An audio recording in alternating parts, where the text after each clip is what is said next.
ನಾವು senior chamber international ಸಂಸ್ಥೆ ಇದು ಒಂದು ಅಂತಾರಾಷ್ಟ್ರೀಯ ಸಂಸ್ಥೆ. ಉದ್ದೇಶ ರೆಸ್ಪಾನ್ಸಿಬಲ್ ಅಂಡ್ ಆಕ್ಟಿವ್ ಸಿಟಿಜನ್ಶಿಪ್.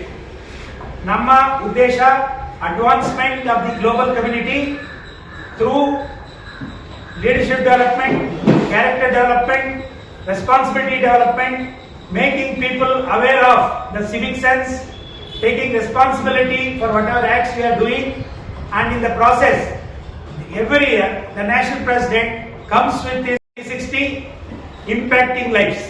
ಅಂದರೆ ವ್ಯಕ್ತಿಗಳ ಜೀವನದಲ್ಲಿ ಒಂದು ಸಮಗ್ರವಾದಂತಹ ಬದಲಾವಣೆಯನ್ನ ನೋಡಿಕೊಳ್ಳುವ ನಿಟ್ಟಿನಲ್ಲಿ ಈ ಸಂಸ್ಥೆ ಕೆಲಸ ಮಾಡುತ್ತೆ. ಈ ಕೆಲಸ ಮಾಡುವ ಒಂದು ನಿಟ್ಟಿನಲ್ಲಿ ಪ್ರತಿಯೊಬ್ಬ ರಾಷ್ಟ್ರಾಧ್ಯಕ್ಷರು ವರ್ಷ ಅವರು ಟೀಮ್ ಇಟ್ಕೊಂಡಿರ್ತಾರೆ. ನನ್ನ team impacting lives together we excel. ಈಗ ನನ್ನ ಜೊತೆಗೆ ಸೇರ್ಕೊಳ್ತಾ ಇರೋರು ಸೀನಿಯರ್ ಚೇಂಬರ್ ಇಂಟರ್ನ್ಯಾಷನಲ್ ಅಧ್ಯಕ್ಷರಾಗಿರ್ತಕ್ಕಂಥ ಸೀನಿಯರ್ ಎಸ್ ಚಂದ್ರಶೇಖರ್. ನಾವು ಈ ಸಂಸ್ಥೆಯಲ್ಲಿ ನಮ್ಮ ಕ್ಯಾರೆಕ್ಟರ್ ಡೆವಲಪ್ಮೆಂಟ್, ಲೀಡರ್ಶಿಪ್ ಡೆವಲಪ್ಮೆಂಟ್ ಇದು ಹೇಗೆ ಫೋಕಸ್ ಆಗುತ್ತೆ. ಕ್ಯಾರೆಕ್ಟರ್ ಡೆವಲಪ್ಮೆಂಟ್, ಲೀಡರ್ಶಿಪ್ ಡೆವಲಪ್ಮೆಂಟ್ ಅಂದ್ರೆ ನಮ್ಮ ಸಂಸ್ಥೆಯ ಮಾತೃ ಸಂಸ್ಥೆ ಜೂನಿಯರ್ ಚೇಂಬರ್ ಇಂಟರ್ನ್ಯಾಷನಲ್. ನಾವೆಲ್ಲ ಜೂನಿಯರ್ ಚೇಂಬರ್ ಇಂಟರ್ನ್ಯಾಷನಲ್ ಅಲ್ಲಿ 18ರಿಂದ 40 ವರ್ಷ ಅಲ್ಲಿದ್ದು, ಅದಾದ ನಂತರ ಅಲ್ಲಿ 18ರಿಂದ 42 ಮಾತ್ರ ಡಿಸ್ಟ್ರಿಕ್ಟ್ ಆಗಿರೋದ್ರಿಂದ ಅದು ಒಂದು personality development, individual development organisation. ಆದ್ದರಿಂದ 40 ಆದ ನಂತರ ಜವಾಬ್ದಾರಿಯುತ ನಾಗರಿಕರಾಗಿ ನಮ್ಮ ಕೈಲಾದ ಸೇವೆಯನ್ನು ಸಮಾಜಕ್ಕೆ ಕೊಡಬೇಕು ಅನ್ನೋ ಉದ್ದೇಶದಿಂದ ನಮ್ಮ ಜೆಸಿಗಳು 40 ಆದ ಮೇಲೆ 40 ವರ್ಷ ವಯಸ್ಸಿನ ಎಬೋ ಆಗಿರ್ತಕ್ಕಂಥ ಜೆಸಿಗಳು ಕೇರಳದ ಕ್ಯಾಲಿಕಟ್ನಲ್ಲಿ ಪ್ರಾರಂಭ ಆಯಿತು. ಪ್ರಾರಂಭ ಆಗಿರ್ತಕ್ಕಂಥ ಸಂಸ್ಥೆ ಇವತ್ತು ಕೇರಳದಲ್ಲಿ ಸುಮಾರು 90 ಘಟಕಗಳನ್ನು ಹೊಂದಿದೆ, ಕರ್ನಾಟಕದಲ್ಲಿ 95 ಘಟಕಗಳನ್ನು ಹೊಂದಿದೆ, ಆಂಧ್ರ ಪ್ರದೇಶದಲ್ಲಿದೆ, ಆಮೇಲೆ ಗೋವಾದಲ್ಲಿದೆ, ಡೆಲ್ಲಿನಲ್ಲಿದೆ. ಅಂತಾರಾಷ್ಟ್ರೀಯ ಮಟ್ಟದಲ್ಲಿ ನಾವು ಈಗ ಭಾರತದಲ್ಲಿ ಪ್ರಾರಂಭವಾದಂತಹ ಸಂಸ್ಥೆ ದುಬೈನಲ್ಲಿ 7 ಘಟಕಗಳನ್ನು ಹೊಂದಿದ್ದೇವೆ, ಅಮೆರಿಕದ ಫ್ಲಾರಿಡಾನಲ್ಲಿದ್ದೇವೆ, ಆಸ್ಟ್ರೇಲಿಯಾದ ಸಿಡ್ನಿನಲ್ಲಿದ್ದೇವೆ, ನೇಪಾಳದಲ್ಲಿದ್ದೇವೆ. ಈ ವರ್ಷ ಓಮನ್, ಇಂಗ್ಲೆಂಡ್, ಐರ್ಲೆಂಡ್, ಮಸ್ಕತ್ ಇಲ್ಲೆಲ್ಲ ನಮ್ಮ ಘಟಕಗಳು 300 ಸದಸ್ಯರನ್ನು ಒಳಗೊಂಡಂತಹ ಸಂಸ್ಥೆ. ಈ ವರ್ಷ 5376 ಜನರನ್ನ ನಾವು ಇವತ್ತು ಹೊಂದಿದ್ದೇವೆ. ಹಾಗೆಯೇ ಘಟಕಗಳ ಸಂಖ್ಯೆ ಈ ವರ್ಷ 55 ಹೊಸ ಘಟಕಗಳನ್ನು ನಾವು ಪ್ರಾರಂಭ ಮಾಡಿದ್ದೇವೆ. ಹಾಗೆಯೇ ನಮ್ಮ ಒಂದು ಜವಾಬ್ದಾರಿಯುತ ಮತ್ತು ಕ್ರಿಯಾಶೀಲ ನಾಗರಿಕತ್ವದ ಬಗ್ಗೆ ಅದನ್ನು ಶೋಕೇಸ್ ಮಾಡೋದಕ್ಕೋಸ್ಕರವಾಗಿ ಪ್ರತಿ ವರ್ಷ ಬಂಡ್ಸ್ ಸಂಘದಲ್ಲಿ ಮಾರ್ಚ್ 7 ಮತ್ತು 8ನೇ ತಾರೀಕು ಮಾಡ್ತೇವೆ. ಹಾಗೆಯೇ ರಾಷ್ಟ್ರೀಯ ಕಾರ್ಯಕಾರಿ ಮಂಡಳಿಯ ಸಭೆಯನ್ನ 6ನೇ ತಾರೀಕು ನಾವು ಬೆಂಗಳೂರಿನಲ್ಲೇ ಮಾಡ್ತಾ ಇದ್ದೇವೆ.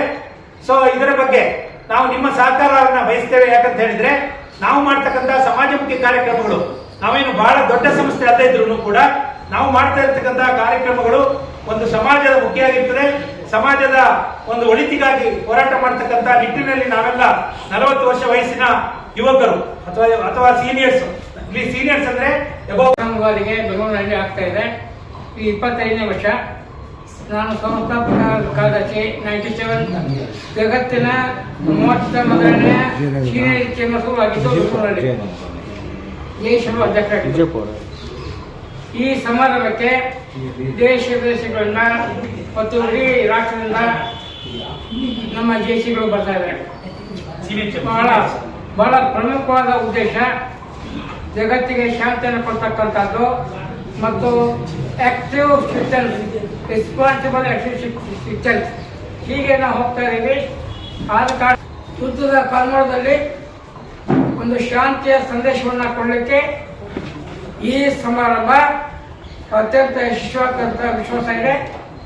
ರಾಷ್ಟ್ರೀಯ ಅಧ್ಯಕ್ಷ MR ಜಯೇಶ್ ಅವರು, ಉಪಾಧ್ಯಕ್ಷ ದಾಖಲೆಯ 21 ಘಟಕಗಳನ್ನ ಮಾಡಿರ್ತಕ್ಕಂಥ ಸಿದ್ದನಾಯಿ ಗಂಗಯ್ಯ ಅವರ ಅಧ್ಯಕ್ಷರಾಗಿರುವಂತಹ ಸನ್ಮಾನ್ಯ ಸೀನಿಯರ್ PPF MR ಜಯೇಶ್ ಅವರು ಈಗಾಗಲೇ ಸವಿಸ್ತಾರವಾಗಿ ನಮ್ಮ ದೇವದೇಶಗಳು ಗುರಿ ಮತ್ತು ಏನೇನು ಮಾಡಬೇಕು ಇದ್ರ ಥೀಮ್ ಏನೋ ಅನ್ನೋದನ್ನ ವಿವರವಾಗಿ ಹೇಳಿದರೆ ಮಾತನಾಡಿ ರಿಪೀಟ್ ಮಾಡಕ್ಕೆ ಇಷ್ಟಪಡಲ್ಲ. PPF ಅಂತಂದ್ರೆ PP ಪ್ರೇಮಾನಂದ ಫೌಂಡೇಶನ್ ಅಂತ. ಇದು 5,000 ರೂಪಾಯಿನ ನಾವು ಫಂಡ್ ರೈಸಿಂಗ್ ಕೇಳ್ತಾ ಇದ್ರಲ್ಲ. ಸೊ ಫಂಡ್ ರೈಸಿಂಗ್ ಅಂದ್ರೆ 5,000 ರೂಪಾಯಿನ ನಾವು ಕೊಟ್ರೆ ಅದು ಫೌಂಡೇಶನ್ಗೆ ಹೋಗ್ತದೆ. ಅದು ಬಡ ಮಕ್ಕಳಿಗೆ ವಿದ್ಯಾಭ್ಯಾಸಕ್ಕಾಗಲಿ 10,000 ರೂಪಾಯಿನ ನಾವು ಸ್ಕಾಲರ್ಶಿಪ್ ರೂಪದಲ್ಲಿ ನಾವು ಕಾಲೇಜು ವಿದ್ಯಾರ್ಥಿಗಳಿಗೆ ಕೊಡ್ತೀವಿ. ಈಗ ನಾವು ನಾಳೆ ಏನ್ ಫಂಕ್ಷನ್ ಮಾಡ್ತಾ ಇದ್ದೀವಿ ಇಲ್ಲಿ ಬಂಟರ ಸಂಘದಲ್ಲಿ, ಅಲ್ಲಿ ಸಹ ನಾವು ಸ್ಕಾಲರ್ಶಿಪ್ ಅನ್ನ ವಿತರಿಸ್ತೀವಿ. Future is depend on what we do today. ನಮ್ಮ ನಮ್ಮ ಭಾರತಕ್ಕೆ ಬಂದಿದೆ. ಆದ್ರೆ ಈ ಸೀನಿಯರ್ ಚೇಂಬರ್ ಇಂಟರ್ನ್ಯಾಷನಲ್ ಭಾರತದಲ್ಲೇ ಹುಟ್ಟಿ ಎಲ್ಲ ವಿದೇಶದ ಎಲ್ಲಾ ಕಡೆಯೂ ಸಹ ಪಸರಿಸ್ತಾ ಇದೆ. ಇದೊಂದು ಹೆಮ್ಮೆಯ ಸಂದೇ ಕಡೆ ಒಂದು ಸೇವಾ ಸಂಸ್ಥೆಗಳನ್ನ ಪ್ರಾರಂಭ ಮಾಡ್ತಾ ಸಮಾಜದ ಅಭಿವೃದ್ಧಿಯಲ್ಲಿ ಈಗ ನಮ್ಮ ಒಂದು ಮೋಟ ಒಂದು ರೆಸ್ಪಾನ್ಸಿಬಲ್ ಅಂಡ್ ಆಕ್ಟಿವ್ ಸಿಟಿಜನ್ಶಿಪ್ ಬಹಳಷ್ಟು ಜನ ರೆಸ್ಪಾನ್ಸಿಬಲ್ ಆಗಿದ್ದಾರೆ, ಆದ್ರೆ ಆಕ್ಟಿವ್ ಇಲ್ಲ.